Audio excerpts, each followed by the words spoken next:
প্রিয় দর্শক বন্ধুগণ নমস্कार आसी जाइছি ଆଉ ଗୋଟେ ନୂଆ अपडेट ने आज 23 सेप्टेम्बर मंगलवार सन्ध्या सुधा बिजुली घरघरी सह प्रबल अति प्रबल वर्षा हेब 2टी जिल्लार 20टी जिल्लार मध्यम वर्षा हेब एवं 8टी जिल्लार सामान्य वर्षा हेब। एई जिल्लागुड़िकरे जानिबा पाई पूर्व जदि आम चैनलटी को सब्सक्राइब करि नांती तेबे सब्सक्राइब करी बेलटी को ऑन करी आम सांगकु रुहंतु।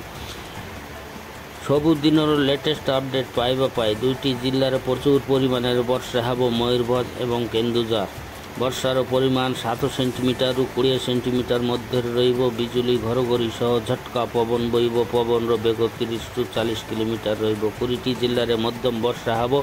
सकाळटू झिपिर झिपिर झिपिर झिपिर वर्षा लागि रहिब।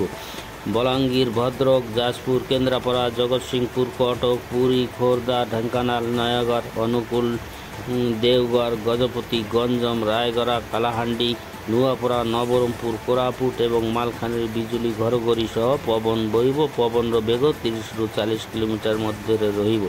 मध्यम वर्षा हेब। बाकी रहिला 8टी जिला सामान्य वर्षा पाग शुखिला रहिब। आकाश मेघाच्छन्न रहिब। बिजुली घरघरी हेब।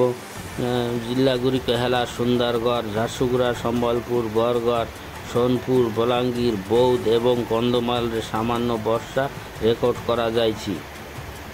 सेप्टेम्बर 25 बेलकु पाखापाखि पूर्व केन्द्रीय एवं संलग्न उत्तर बंगोपसागरे आउ गोटे नूतन घूर्णिचाप क्षेत्र सृष्टि होबार संभावना रही। पश्चिम उत्तर पश्चिम दिगकु गति करिब। सेप्टेम्बर 26 बेलकु उत्तर पश्चिम एवं संलग्न पश्चिम केन्द्रीय बंगोपसागर दक्षिण ओडिशा और उत्तर आंध्र प्रदेश उपकूल अवतरण परिणत हेब। अधिक संभावना रही। 27 सेप्टेम्बर पाखापाखि दक्षिण ओडिशा उत्तर आंध्र उपकूल को अतिक्रम करिवार संभावना रही, जहा फल सारा राज्य में वर्षा लगी रहिब।